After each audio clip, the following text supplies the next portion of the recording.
My name is Matt Brunk. I live in Orange County, California, and I'm the co-founder of Training Simplified, along with Sam. And today we are stoked to be talking to you about the 80% Club, scaling restaurants by promoting from within. And a lot of you know, and you've kind of heard a little bit, we cut our teeth at Chipotle many years ago, and we talk about it a lot because we spent 10 years there, but that's really where this system and the 80% Club and the idea of this was born. That's right. I mean, we've been in business for about 3 years now full time, but 15 years ago at Chipotle, we stumbled on the problem that I think a lot of you face day to day, which was I was sent out to Southern California to meet our hot GM that was going to be the next area manager and oversee restaurants. Her name was Olivia. She was working at one of our concepts, and I went and watched her work a shift. And Olivia worked probably not the best shift. I walked in, and it was one where a lot of us would jump in and help out because the line was to the door. It was a little frenetic and a little crazy. And Olivia, this amazing GM that I went to go see, was kind of just standing on the line, not doing much, and was turning around, coaching a manager through it. But it was a lunch rush, a line to the door at Chipotle. And I waited to the shift after. I talked to her. And after the shift, the whole team celebrated and cheered. And I was like, guys, that was not a shift worth cheering for. That's not one we celebrate. But why are we so happy? And she came over and she sat down with me and we talked at the end of the shift, and she was in tears with how good this shift was. And I was like, what is going on? What am I missing here? She was our best, and she was like, listen, that kitchen manager that was working back there is gonna start working our night shifts, our weekend night shifts. And I haven't had somebody working a weekend night shift in 7 months. In 7 months, I haven't taken one day off. I've worked 7 days a week for 7 months straight. And that person just ran a full, complete shift without me jumping in and is now gonna take over the weekend night shifts. And I'm finally gonna get a break for the first time ever. And I was like, well, you're our best GM. How is our best GM struggling this much and having to work this much? Because that's obviously not sustainable to work 7 days a week for 7 months straight. And so I asked her, what is your system for training people? How are we doing this? We have these big ass binders that are sitting in the back that teach you how to teach a GM and how to do it. And she's like, none of that works. That's not, the tools are there, but it doesn't work. And it doesn't actually help me develop leaders. And I realized we had a problem because at the time, Chipotle had 1,000 locations. And we ran into the same problem over and over again where we were burning through all of the managers in a market. We would take any GM we could find from every concept around us. We would hire all of them. They would turn over in 1 to 2 years and we'd be right back in the same cycle. And our growth and quality would stagnate. This was about 15 years ago at Chipotle. And this was the impetus for what we're going to share with you today and the system that we ended up building, because we realized binders filled with information are great. We all have them. Every one of you has a binder filled with stuff in your stores. Binders don't create leaders, though. A system creates leaders, a system of people that both use the binder, are accountable for developing people, and it's very clear, simple, and easy to use. That's what we're going to talk you through today. So 15 years ago with Olivia was the idea that this system needs to change for Chipotle to grow. We built the system, and now, years later, Matt and I left Chipotle 5-ish years ago. We haven't been there for 5 years now. It's still the same system they're using today. That's right. And so that's the exciting thing, and that's the power of a system, right? Is that we're not there to run it anymore, but this picture was from a month ago on their LinkedIn. And this little book and binder and this is sort of the basis of a system that we introduced 10 years ago that's still being used today at Chipotle, even though we're not there. And again, that's the power of a system, is that once it's created and once it's implemented, you can walk away from it, right? And if it's run well, it can self-operate, it can run itself.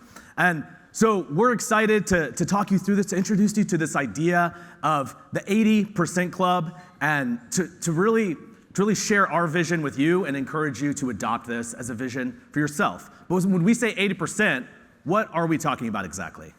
So let's get into it. First, here's a few brands that we've partnered with that have adopted this. They're on the journey there. They're working towards it. Again, we started with Chipotle. For 3 years now, we've been in business doing this with brands across the country, helping them grow, helping them adopt systems to develop leaders from within. When we talk about 80%, we're a big metrics-driven organization. We're one of the few people that live on metrics. In our HR world, it is all about metrics to know, are we winning or losing? This is the one that we live and die by. There are a lot of leading measures that lead to this, but this is the one that we live and die by, which is the rate of internal promotion. It's the RIP or the RIP. And depending on which way you're going to rip it and open more restaurants, or you're going to die because you don't have enough leaders to grow and scale your business. And so when we talk about 80%, we're talking about the rate of internal promotions. Now, as we go through this, we're gonna walk through kind of where brands are at along here, and then we're gonna walk through what's the actual system to use.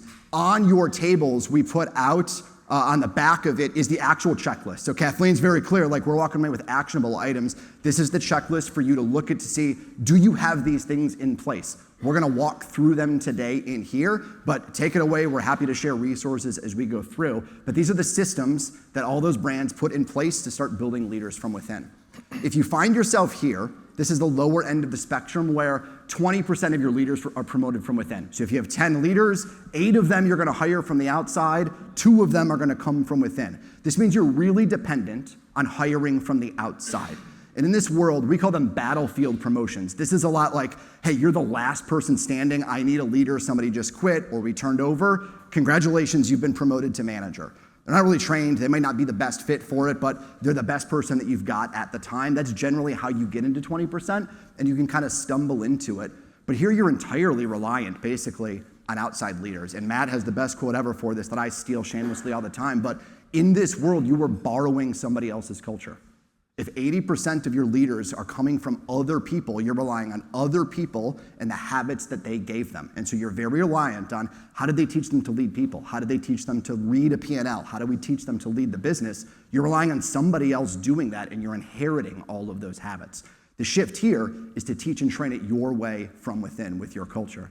That's where you start to get somewhere in the middle here where it still feels like there's lots of effort for every promotion that comes in, and you're really fighting the urge to hire from outside. We know that hiring from outside is fast. You can post a job, you can hire somebody from outside relatively quickly. To train somebody well takes time. It takes patience. Derek was just talking about this. It takes patience to run a business and do this well. It takes patience to develop somebody from within. In this phase, you're fighting the urge to hire somebody from the outside, but when you make the shift, you transition from a talent importer, where I'm taking talent in from other places, to an exporter. Your restaurants are all of a sudden creating more leaders than they need, which means you can send them to other locations. You can send them to open new locations for you rather than having to hire people from the outside. So you start to feel the shift here to where you get here, and this is where the 80% club ultimately ends up. But the folks that are here, internal promotions are easy, fast, they're more reliable. You know what you're getting from a leader every single time, and that leader represents your culture. They represent the results that you're looking for and the systems that you tried to create. As founders, you're creating something special. And what we try to do is recreate that feeling where it's like you're in the restaurant when you're not there. You've got to teach your leaders to do that. And when you get into this world, that's the feeling that you start to have. You're still hiring external talent. This is not a world to say we don't like external talent. We just want to be selective. You want to find the right people that are the right people for your brand. And when you're at 80%, you can be much more selective versus relying entirely on external talent from the start. So, few examples here as we go through, and then we're going to get into the system. The things we notice about brands that join the 80% club is that they feel the difference in their stores. And I've talked to a bunch of you over the past 24 hours that you can feel the difference when you walk into one of your stores and it just feels like yours, or you walk in and you're like, something is not right here. Shift doesn't feel right. The person on the line isn't meeting our expectations. It feels different in that store. These are my friends down in Wilmington, North Carolina. We got a couple Wilmington people here. This is Ben and Michael, founders of Drift Coffee. They have 13 locations in Wilmington. Last year, they opened in Raleigh. So that was their first out-of-market location. And a few of you have talked about opening in a new market and how do you do it. Well, they felt the difference. So the store on the left is in Wilmington. The store on the right is in Raleigh. They opened up and the food tasted like Drift food. It looks like a Drift. The aesthetic looks like a Drift. Yet when they go in, it doesn't feel like a Drift because they hired the entire team from the outside. They didn't have anybody willing to go up there, and they did not do a great job, and they would say the same thing if you asked them too, so I'm not speaking out of turn, at teaching people the culture. They taught them how to make the food. They taught them how to run the restaurant. They didn't teach them what it feels like to work at Drift, what it feels like to run a Drift. So now they have 3 stores that don't feel like the original 13, and they're having to go back and try to change it and figure out what that is. So you feel the difference when you promote from within, you get that feeling along the way as well. And then the second is knowing numbers. I mentioned we're the people that like numbers, like the 80% club. The math is where this gets tricky. And I'm gonna walk through a quick math scenario. which is good. We just ate burgers because math and burgers go really well together. So this is your average restaurant. You've got a GM, maybe 2 assistant managers. This was the Hop Dottie example that just came up. Most of us have some model similar to this. Well, industry average is 30 to 45% turnover for managers each year. I don't know where you're at in there, but that's industry average. So on average, of the 3 managers we have in a store, 1 of them is gonna leave this year no matter what you do. So you're gonna have to replace 1. If you've got 5 stores, that means you're gonna need 5 managers to replace this year. So you've gotta have a plan in place to replace those 5 managers. You all are trying to grow. So if you adding a new store on top of that, you need the 5 that are gonna leave, plus you need 3 for the new store, which means you now need 8 managers this year. The question is, where are they gonna come from? What culture are they gonna come from? And what skills do they have when they come in? The brands that have a RIP of 80%, you only need 1 of those leaders to come from the outside, because you have 7 internally. They're gonna come from within with your culture, your standards, and your expectations. 1 from the outside. If you flip it and you have a 20% RIP, now 6 or 7 of the 8 are coming from the outside, which means you gotta recruit, you gotta hire them, you gotta invest all the time in training them really quickly to get up and running. And this is the problem and the cycle that we all run into, is the math catches up to us and it's hard to get ahead of the math. And so the system that we create gets you ahead of the math so you're not chasing this number, because once you get behind, it's really hard to get behind.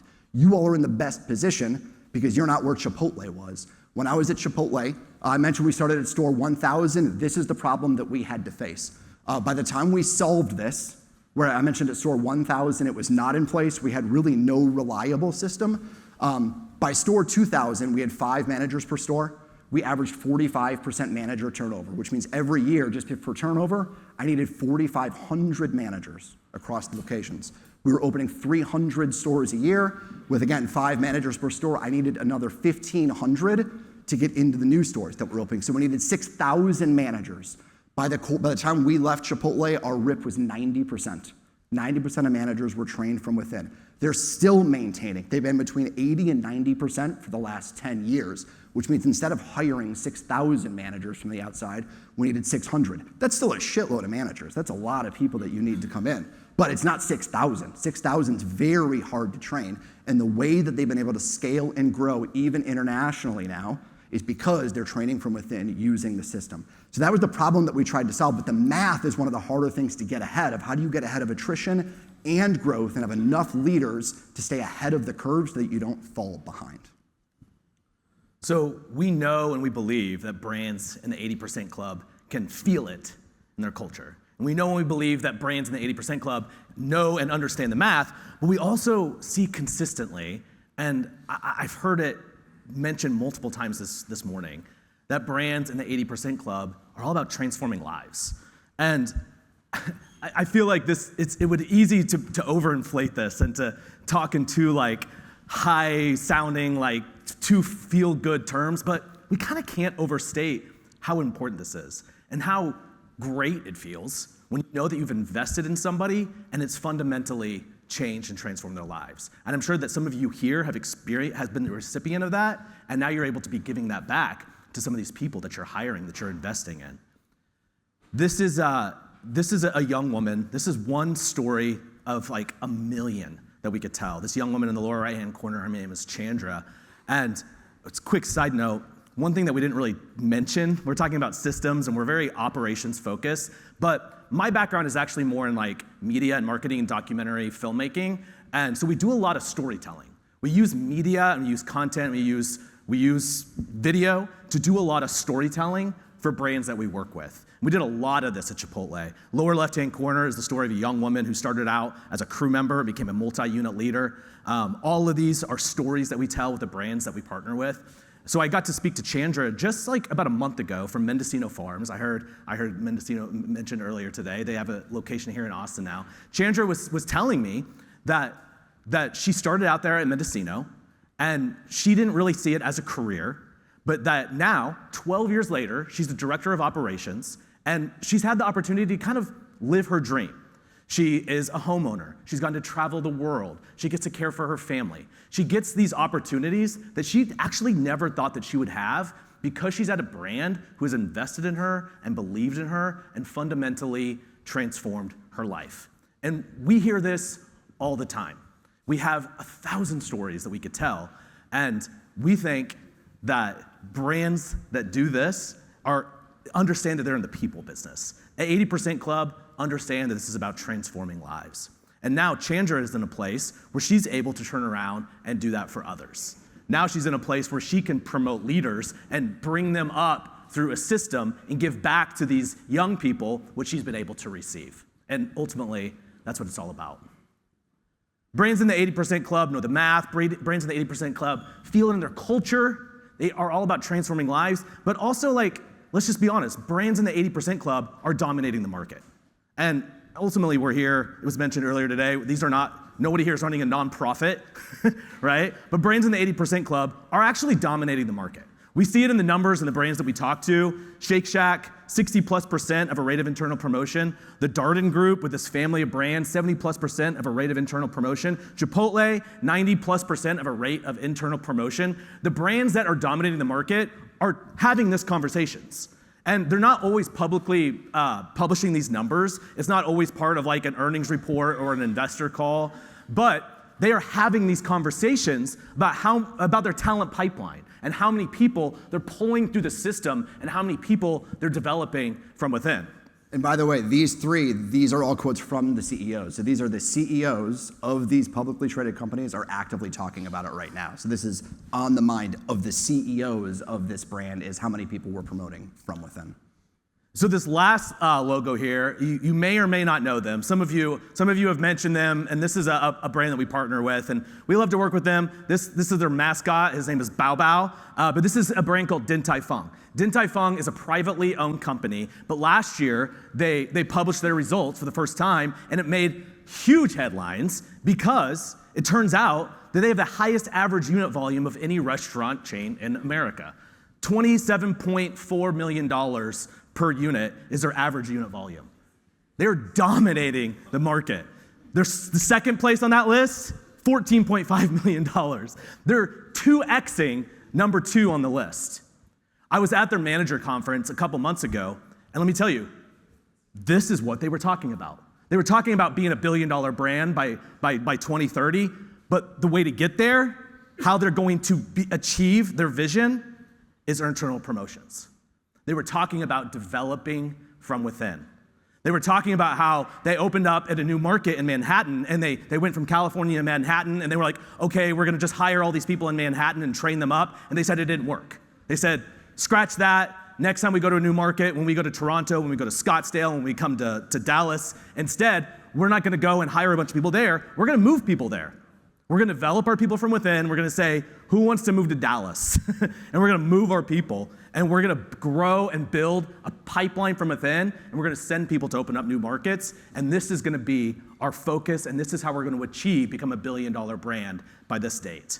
This was the conversation that they were having. This is the conversation that these brands that dominate the market are having. Oh, and you know what? While I was saying that, I was gonna let this cool video play that we made for Din Tai Fung, but now it's gone. But yeah, you can see it at our table. One of the projects that we did for them, again, side note, was telling their founder story. Talk about, I'm gonna side note, because there's so many, I heard so many awesome multi-generational founder stories here yesterday when you guys were sharing. Din Tai Fung has an amazing multi-generational founder story. The guy that I just blasted through, again, I don't know how to go back, but he founded Din Tai Fung 75 years ago in Taipei, Taiwan. This guy. Oh, thank you. And now his grandsons are running the business in North America. And it's just this dynamic, multi-generational founder story that now every single new hire that comes into Din Tai Fung hears their story from day one. Here's the story of their founder. Here's the story of their signature product, the Xiaolong Bao, and how it's made with this this excellent procedure that hasn't changed in 75 years, and how they stay committed to their heritage. And so we have found that building culture is really rooted in telling great focused stories. So we love telling founder stories. So that's a little part of what we do in the Training Simplified System. But just so you know, we love doing that, and we think that every single founder should have your story told because you have a story to tell, and your people deserve to hear it. So, quick question: where are you today? Some of you may know your numbers, some of you may not. How many of you would say, as your current brand, that you're in that 0 to 20% range of internal promotion? It's okay, wherever you're at. It's just 0 to 20%? Okay. 20 to 60%? About in the middle? It's 60 to 90%? Okay. Good. Awesome. How many of you think that you would like to hit 80%? Welcome to the 80% club. If that's where you want to be, because we know that like not everyone can always hit this target. But we love to work with brands and work with people who aspirationally are like, this is where we're going. We have a plan in place to get to 80%. But how do you take that from aspirational to reality? Well, we've said it a million times. It's not about intention. It's not about raising your hand. It's about building a system. It's about having certain things in place, certain procedures, policies, tools, culture building moments in place in order to create pathways for people who say, yeah, I want to grow here. Because we know that not everybody wants to grow with your brand. We know that not every single person that you hire is going to have their lives transformed. Some people are just going to work there, and that's okay. But you know that for the people who say, hell yeah, sign me up, you want to have something that you can say, great. Here is the way that you can actually do that. We have a way for you to actually be pulled through and grown and developed within our system. So you need a lot of things. You need things like all the stuff up here on this screen. There's a lot of things. There's so many things that I can't even read it. The text is so small. That's ridiculous. That's absurd. So we decided to simplify it. And that's really where we started to create the simplified system. Is brands had hired us to build all that stuff, all those little things, books, templates, videos, manuals, things like that. There's a lot of stuff. But what we saw was that if the stuff doesn't speak together, and if the stuff isn't aligned towards the common goal of developing people from within, it's just a book, it's a binder, it's a video, it's a tool. One of our favorite leaders said a tool with a fool is still a fool. You got to be able to know what to do with the tools that are in your restaurants. Most of you have tools in your stores today. The trick is, as you layer on and grow and build the system, they all have to speak together and they all have to be intertwined. And so when we build the system, we focus on these 6 key intervals. These are the 6 places to focus. This is where the checklist is in the back. I'm going to pull it up so I make sure I have it right. But on the back side, it's each of these broken down. And the link on here, and we've got them in the back, you can see examples as we go through this of literally everything. We'll share whatever you want to see. We've got examples of all of this. But there are 6 moments that you've got to get right. Training can be really complicated, but these are the 6 things that we believe. You've got to get new hires right, which a lot of you focus on new hires today. You've got training for new hires. Then you've got to get your shift leaders right. These are the first people managing a shift. They're alone in the restaurant. They're not your GM, but they're running a shift alone. They deserve their own dedicated training, and you've got to get that right because they're your pipeline for your next GMs. So you've got to get your GM training right. Those are all of the stations inside of a restaurant. Then it's how do we open new stores effectively? Very different training to train 40 people at once to open a new store than it is to train one person on one shift at one time. So there's a whole playbook for that. Then it's the cultural components behind that. Once you have a store running or a shift running, how do you keep your employees engaged? How do you retain the leaders that have invested in you and keep them motivated and engaged and celebrated? That all comes down to employee conferences. And then the last is what literally every conversation I have here is that comes down to is the culture, which is like, okay, yeah, like we've got a tool, we've got a thing. Who's accountable for making sure that we use it? Because I've got videos right now and nobody watches it. I got manuals right now and nobody watches it. The culture of training is what ensures that somebody is accountable for developing people, for leading them, for using the tools in the system. Without it, it's just tools in a restaurant. It's just stuff, and it looks like that previous screen with stuff everywhere. We don't want that. We want the actual result. So here are some of the components. And the system itself, what it looks like, we believe in a hybrid approach. We have been the guys that tried to digitize restaurants. We tried to convert everything to e-learning and videos. We don't need training. Everybody, young audiences, just want to learn it on TikTok and watch their videos. We did that. It doesn't work.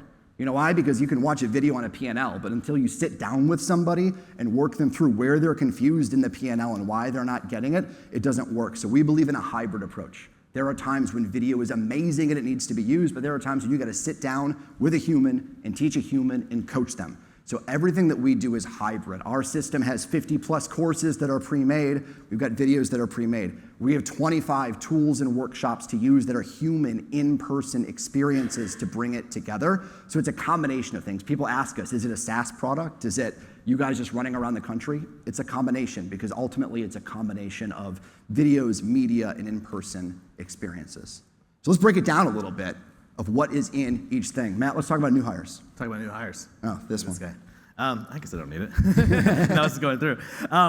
Yeah, so each of these, we call them sort of like touchstone moments, right? This is an important moment in an employee's journey when they're a new hire. And we know, I mean, you can see just right here in the checklist, we're not gonna go in depth on every single one of these, but just understanding that it starts when you hire. You guys all know this. And it's all about having a tool and a process and culture building moments in place for each one of these. So hiring based on values, having systems and processes in place that's not just about vibes or feelings, but about specific standards about who we hire and why we hire them and what the criteria is for somebody that makes a dynamic new hire in your brand. Having that systematized, having that standardized, having values-based interviewing in place, and then when they come on, onboarding them in a way that gets them bought in on day one. Onboarding them in a way where they say, yeah, I made the right decision, and I want to be here, and I know what to do with my job, and setting that person up for success on day one.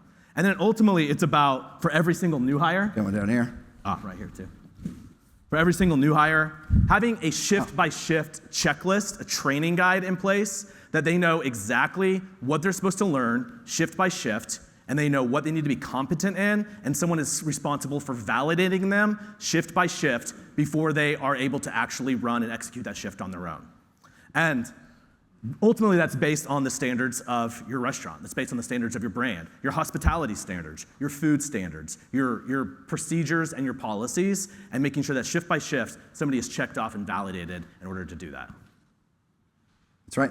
Then, like we said, it jumps into your shift leaders. So assuming you've got station by station, and again, when we do stuff like this, we break down the entire restaurant into each individual station that's inside. So you break it down into 4 or 5 things. Every station has its own comprehensive checklist that you do.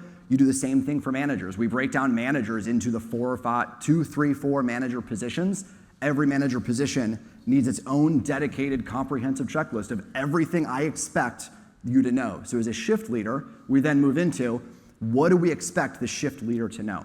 We start very quickly with emergency preparedness. The shift leader is the person usually calling you on Sunday night when something goes wrong. They're calling their leader. How do we prepare them to be equipped to handle if a health department inspector walks in, or if the gas line is leaking and they need to shut down the hood? They need to be prepared to handle the emergency situations because they're the first line of defense and they're alone inside the stores. So the training teaches them how to do that. It makes sure they've got their food safety certifications and their serve safe certifications. It makes sure that they can really be the leader inside of the store too, because this is the first time that we're going to expect them to formally lead, which means they've got to set goals for the shift, they've got to delegate to people, they've got to coach and give feedback in the moment. There are skills of a shift leader that we often overlook because it's like, please just don't let the place burn down.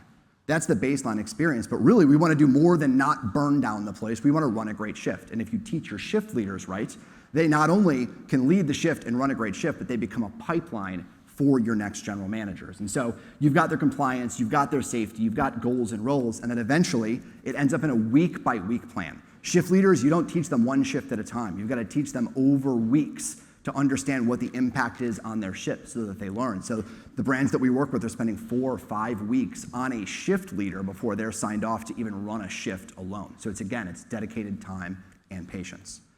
Once you've got shift leaders then, it shifts into GMs. Yeah, next kind of touchstone moment is somebody being promoted into a general manager role. And this is where we really focus on the business. Ella said earlier today something about, like a new manager that doesn't know necessarily how to read a P&L. And why would you expect them to? If somebody's never been taught, right? If someone has grown up within the hospitality industry, they don't have a business degree. This is not their area of expertise.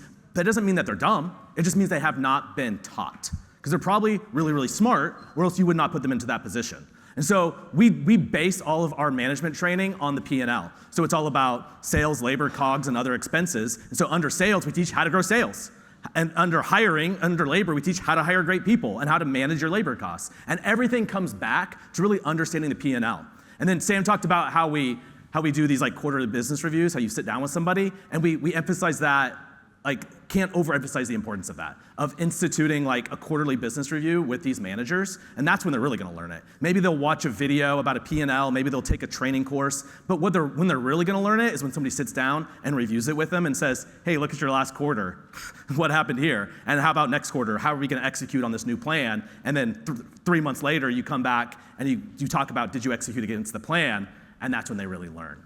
And so it's all about just having systems in place in order to actually execute on that plan. And we found that, again, what you need is a week-by-week training plan for a manager. And so it's similar to the shift leader, but it's really based on this like week-by-week plan that, again, you are validated in and signed off on before you can be full and effective in your role. That's right. And the system ultimately ends up looking like this. You walk into your stores and it ends up being 2 simple books. Everything just winds up in the 2 simple books that leads you to courses. It tells them which course to take, which thing they need to work day by day. And so when you walk into a restaurant and you're looking at it, you've got people teaching and training. And if something goes wrong, you're not going to the person saying, hey, why are you doing that wrong? You're saying, hey, who taught you how to do that? Why are you doing it that way? You signed that person off because the checklist says who signed them off. You go to the person that signed them off and said, why did you sign them off if they don't know how to do it? They were never actually trained the right way. So then you're teaching the system. You're diagnosing the root of the problem versus chasing symptoms. A lot of us chase symptoms each day. We walk in, we see something wrong, we talk to the person, and we address the symptom.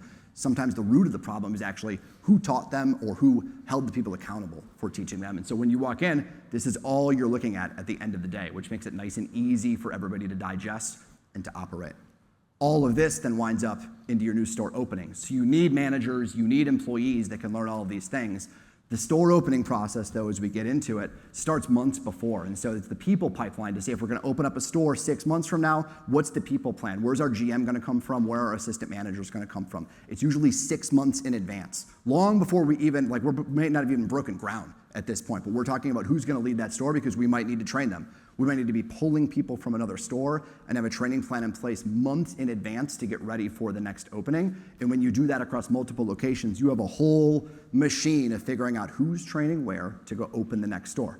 Sometimes you've got to go hire for that store. That's great. Let's know months in advance so that we're not scrambling to do it 3 weeks before the opening to find somebody that can just get the door open. So the further ahead you can look, the better plan you can have in place for your store openings. And then it comes down to a full manual. So our store openings have a multi-100-page manual of everything you need to do to run a restaurant. For franchisors, this is usually what we create for those franchise teams, which is to say, we got to hand over that book that says this is how we run the entire restaurant, but it's also how we teach 40 people how to get up and running in 5 days. Depending on what your new store opening training plan is like, that's a very different training plan than training one person on one shift. So this 200-page book is on day 1, you got 40 people, we're gonna break them apart like this, start here. By day 5, they should be at the standard. It's all woven together to make sure that we're not just using the same training for one person on a Tuesday that we would use for 40 people in a store opening. Totally different process and totally different tool to recruit and train those folks. And then finally, it ends up in business reviews. The biggest challenge we see with openings is getting labor to ramp back down. Once we know what sales are actually gonna be, how do we get labor back in? Well, if you just pray that labor fixes itself, it usually takes 6, 12, 18 months for labor to get back in place. We do a monthly business review. Every 30 days after the business is open, let's review the P&L and come up with a place for the next 30 days. We can get labor ramped down back into the 90 to 180 day time frame consistently because we're reviewing it and you're teaching your managers how to read their P&L and make adjustments at the same time. Next up, this one is a little, the rest all seem kind of like, yeah, of course. Like, this one might seem a little less obvious, right? But the truth is that we've just found that the brands that we work with and the brands that do it best really invest in these like culture building and experiential moments for their employees and their managers. And this doesn't necessarily have to be some like big giant conference. I mean, again, at Chipotle, by the time it was done and when we left, like these were just getting huge and out of hand. Like Imagine Dragons was there. It was crazy. But like, it doesn't have to be that big. You don't have to have some famous comedian come and hosting it. This can literally be an offsite. This can be dinner. This can be happy hour. But the point is that it has to have some intentional moments beyond just dinner and happy hour in order for it to be this re-engaging moment for your managers, this reigniting moment for your managers. And we believe that some of the things that have to be included in order for this to be a truly effective culture building moment and for this to be something that really helps develop your leaders is that you have to be able to inspire them with a vision. Leaders have to inspire your team with a vision at a moment like this. If it's a happy hour, if it's a offsite, if it's a multi-million-dollar conference, whatever it is, you need these elements. Inspire them with a vision, recognize your team members, focused recognition, and focused storytelling. We believe that focused recognition and focused storytelling build culture more effectively than anything else. And this is what we work with a ton of the brands that we work with, and that's why we do so much around storytelling and media, because we believe that focused storytelling builds culture, and focused recognition builds culture. And that these conferences, these gatherings of your team are one of the prime opportunities to do that. And we see this working again and again with the brands that we partner with. Last step here is really what it all comes down to, because these are all activities, these are all tools and things. The culture is where it comes to life. And so the first thing that we do with brands is figure out who is ultimately accountable for training people in their stores. And the way that it works is you've got your entry-level new hires. Our shift leaders are usually accountable for training your crew members, your entry-level folks. Your GMs are accountable for training your shift leaders. But there needs to be clear accountability, and ultimately it comes down to being a priority for you as the founder, as the leader of your company, to say, we believe in training people. There's going to be metrics in place to hold people accountable for it. It's an expectation of the job to do it, and we're going to be talking about it regularly. If it's not a focus, it's just a thing that fades away. If it's the thing we're focusing on this month, but we don't talk about it for 12 months, it fades away. It's a thing that's constantly built into the organization. It's an expectation of the job to teach and train the people below you. And if you do that every step of the way, and you and your leaders hold each level accountable, and you only promote the people that are willing to teach and train effectively, then you only have an organization of people that teach and train effectively every step of the way. The tools are just making sure we don't forget anything along the way. The manual is just making sure that the shift leader remembers, yeah, this is all the stuff, we've covered all the stuff. That the GM knows, yes, I've covered everything for the shift leader. The tools are there to make sure we don't forget along the way. But the accountability is there to make sure that when we go into a store, we're not talking to the new hire that got it wrong, we're talking to the person that trained them, or we're talking to the GM that's accountable for this system and fixing the problem there and holding people accountable there. Then it's tracking it and promoting it. We talked about the Blue Apron program, love it. We've built programs like the Restaurateur program at Chipotle that rewards promotions and celebrates promotions. There are brands doing a ton of things to say, how do we celebrate this and create an environment where people know that this is a place where you get promoted, where we're going to invest in you to get to the next level. And when you get there, this is what you get. There's monetary compensation, there's swag, there are things involved to make it worth it to go down the journey. Status, but you celebrate it. And if you look on big brands and the social feeds that they're doing on their LinkedIn, on their Instagram feeds, it's all promotion stories. It's all who's the next district manager, who's the GM that got promoted, because those are the things that get people excited to join your brand because they're joining an opportunity to grow and get developed and get to the next level. And that's where all of this starts to play because they're excited to join. And now you've got a new hire plan for them. Now you've got a shift leader plan, a GM plan for them to get them every step of the way, and it reinforces itself. So that is the system. Again, it's all over the place because it covers digital learning, it's in-person workshops, but it's all designed to create a system that develops leaders from within. So we want to close with this kind of last thing. We're going to wrap it up with telling you the story of another founder. This is Steve, and we know we've talked about Chipotle a bunch, but again, we spent 10 years of our lives there, so it was kind of a big part of our story. Steve was the founder of Chipotle in 1993. This was almost 30 years ago. This is Steve in front of his first store in South Denver. And when Steve founded that first store almost 30 years ago, something that I can't imagine he would ever possibly comprehend is the fact that over the next 25 to 30 years, that over 1 million people would be employed by Chipotle. Over that 30 years, Chipotle's employed about 1 million people. That's a city, right? And that's a lot of responsibility. A lot of people coming through your doors that that you have the opportunity, that Steve had the opportunity to create an impact on, change lives. Steve's now a billionaire, which is pretty nice, but he's also created hundreds, maybe thousands of millionaires. And from his story, like so many lives, we talked about it, have been impacted, have been changed, have been transformed. But there was the opportunity for more. Think about what it could have been if Steve started out with a different vision. Think about, I look around this room and I see the opportunity for millions of lives changed over the next 30 years. And so what we want to encourage you to do, what we want to challenge you to do, is just add this to your vision board. That when you're talking about the future, when you're talking about your vision, yeah, talk about unit count, talk about comp sales, but let's talk about lives changed. Let's talk about a number. Let's talk about the number of lives that you want to transform, that you want to impact, people that you want to develop, that you want to create, the number of lives that you want to touch, because we're in the people business. And that we believe is a legacy. Thank you. Cool.